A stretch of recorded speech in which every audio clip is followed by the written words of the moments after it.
We're now in autumn, which has to be one of our most productive growing seasons here in southeast Queensland, except for the fact that we've got a cyclone headed our way. In terms of preparing for cyclones with a garden, I've honestly never had to do it before, but what I am doing is going around and harvesting anything that looks remotely close to being ready. I've also removed all of my exclusion nets and I've taken down some of the trellises that weren't secured very well. Anything that isn't stable is getting put away. I'm also going to move my seed raising trays inside, as even if the winds don't go as predicted, the rain will certainly hit us. My expectation is that there will be a lot of loss in the garden, and I've made peace with that. As long as my family is safe, it doesn't really matter, and we can replant the garden again. If you're new here, I'm Nikki, and I'm on a mission to grow as much food as I can in our regular suburban block here in southeast Queensland, Australia. Living in the subtropics, we can plant all year round, although summer is a challenge for us. My strategy is to plant one small bed each month, so we always have something to harvest. Now, last month I was waiting for my load of compost, so I didn't plant anything. We got a cubic metre of Morpheus compost from Red Soil Organics from Gavin at Tomorrow's General Store out at Draper. This stuff is amazing, but it is incredibly potent. So I held off on planting anything until it settled in. I will only buy from Red Soil Organic Compost from now on. It's the closest to homemade stuff, only better. I'm not sponsored or affiliated. It's just the one I use. So I'll pop a link in the description if you want to check them out. In terms of seedlings, there was no excuse, but I just got lazy and I did kind of want to do an example of a direct sown garden bed. So here we are with our 90 centimetre by 90 centimetre raised garden bed, and in it we'll be planting some carrots, Asian greens, radish, rocket, baby spinach, beetroot and snow peas.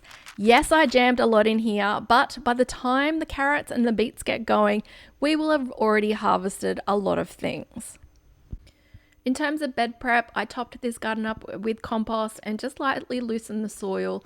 I do this by putting in the garden fork and just moving it back and forth just to help with compaction.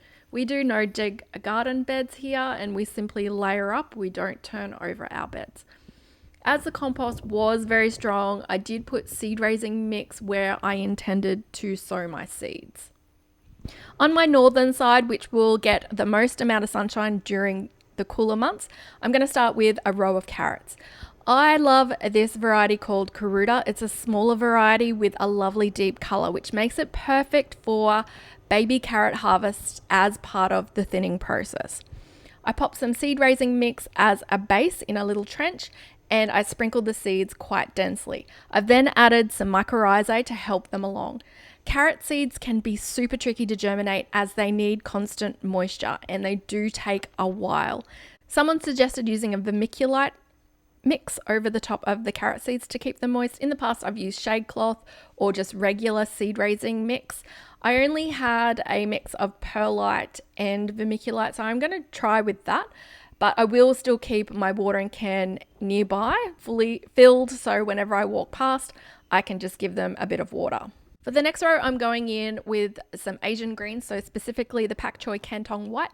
These are super fast growing, and I will pick these on the younger side so they don't crowd out the carrots. The next row is a row of radish, and I'm just going in with a Pink Beauty variety, which is one of my favorites.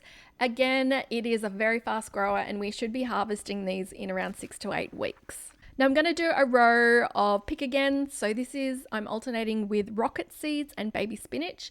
You could do rows of these and plant quite densely like the carrots, but I did really want to break them up a bit and not put too much in this garden bed.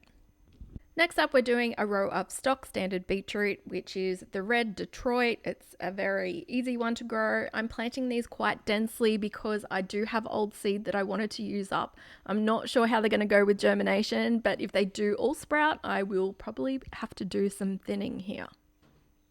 Now on the southern side, I'm going to pop a trellis for our snow peas. We're going with giant yakama. They grow very tall, so I will be using one of my highest trellises. These are another one that I add my mycorrhizae to. This variety does really well in the heat, so it's a good one to get going earlier in the season. My main concern is that they might shade out the bed on the other side where I was going to plant my garlic, so I might have to rethink that.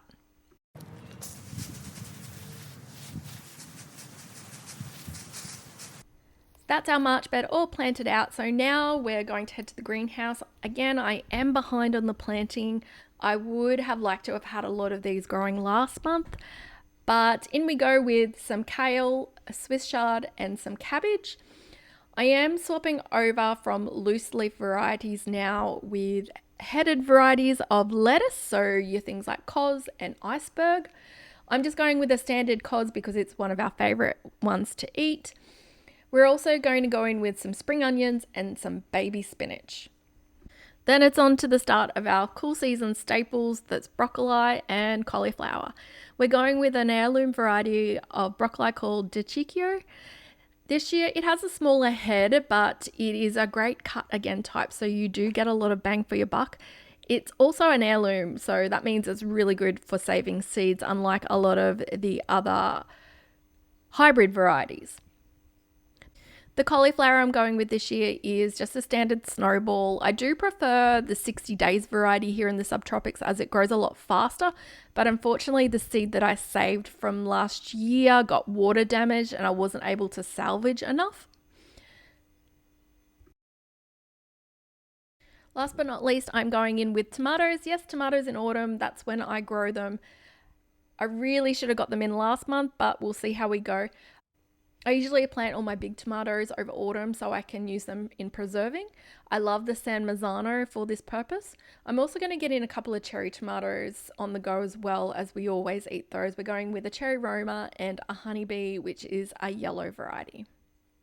Now, if you wanted to plant along with me, I have created a bundle of all the seeds that I will be planting all throughout this season, which you can grab off my website. I'll pop a link in the description.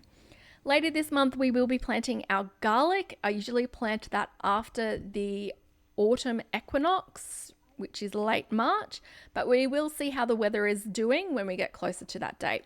Anyway, thank you so much for watching. I hope you all stay safe in this cyclone, and I will see you guys next time.